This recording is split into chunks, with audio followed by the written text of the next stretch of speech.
Mega కుటుంబంలో చీలిక వచ్చింది. అది ఇప్పుడు వచ్చింది కాదు, కొన్నాళ్ల కిందటే వచ్చింది. మెగా కుటుంబం అంటే మెగాస్టార్ చిరంజీవి, పవన్ కళ్యాణ్, నాగబాబు, రామ్ చరణ్, అల్లు అర్జున్, వరుణ్ తేజ్, సాయి ధరమ్ తేజ్, వైష్ణవ్ తేజ్ హీరోలుగా ఉన్నారు. వీరిలో నాగబాబు సపోర్టింగ్ క్యారెక్టర్స్ చేస్తారు. మిగతా అందరూ హీరోలే. ఆర్య నుండి పుష్ప సినిమా వరకు తనకంటూ ఓ ప్రత్యేకమైన ఇమేజ్ ను అల్లు అర్జున్ సొంతం చేసుకున్నారు. ఈ వేసవి సెలవుల్లో మీ పిల్లలకు ఇంటర్నేషనల్ స్టాండర్డ్ ఇంగ్లీష్ నేర్పించాలి అనుకుంటున్నారా? ఈ నెల 25 నుండి మే 26 వరకు మన బాన్సువాడ పట్టణంలో ప్రోమైన్స్ వారి ఆధ్వర్యంలో 6 నుండి 14 వయసు పిల్లలకు కేంబ్రిడ్జ్ వారి యంగ్ లర్నర్స్ ఇంగ్లీష్ తరగతులు నిర్వహిస్తున్నారు. మరిన్ని వివరాలకు 9100323112 నెంబర్ పై సంప్రదించండి. తనకంటూ సొంత ఇమేజ్ ఉండాలి, సొంత క్రేజ్ ఉండాలి, ఒకరి నీడ పడకూడదు అని భావించిన అల్లు అర్జున్ మెగాస్టార్ చిరంజీవి కాంపౌండ్ నుండి బయటకు వచ్చేశారు.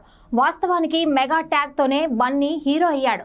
మెగా హీరోలందరికీ స్టైలిష్ గా ఉంటాడు కాబట్టి స్టైలిష్ స్టార్ గా మారాడు. తర్వాత ఐకాన్ స్టార్ గా రూపాంతరం చెందాడు. తాను ఎవరి నీడలోనూ ఉండనని పరోక్షంగా చెప్పాడు. ఐకాన్ అని పెట్టుకోవడంపై మెగా ఫ్యాన్స్ మండిపడ్డారు. అప్పటి నుండి మెగా బ్రాండ్ కు దూరంగా ఉంటూ వచ్చిన బన్నీ సహజంగానే వారితో కలవడం లేదు. ఒక మనసు సినిమా ఈవెంట్ లో మెగా ఫ్యాన్స్ పవన్ కళ్యాణ్ అని అరుస్తూ ఉంటే బన్నీ ఫైర్ అయ్యాడు.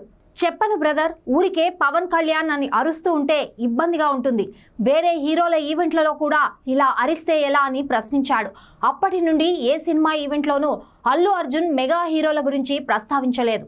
అలా వైకుంఠపురం సినిమా సమయంలో బన్నీపై తీవ్రమైన నెగిటివిటీ వచ్చింది. అంతేకాకుండా చిరంజీవి పుట్టినరోజున ఎప్పటికో నామకే వాస్తేగా శుభాకాంక్షలు చెప్పడం కూడా మెగా కుటుంబానికి, అల్లు కుటుంబానికి దూరం పెరిగిందనే విషయాన్ని స్పష్టం చేసింది. రామ్ చరణ్, అల్లు అర్జున్ మధ్య బయటకు రాని వివాదం ఏదో జరిగిందని తెలుగు ఫిలిం వర్గాలు ఎప్పటి నుంచో అంటున్నాయి. మా వీడియోస్ కనుక మీకు నచ్చినట్టయితే please like, share and subscribe to SR news.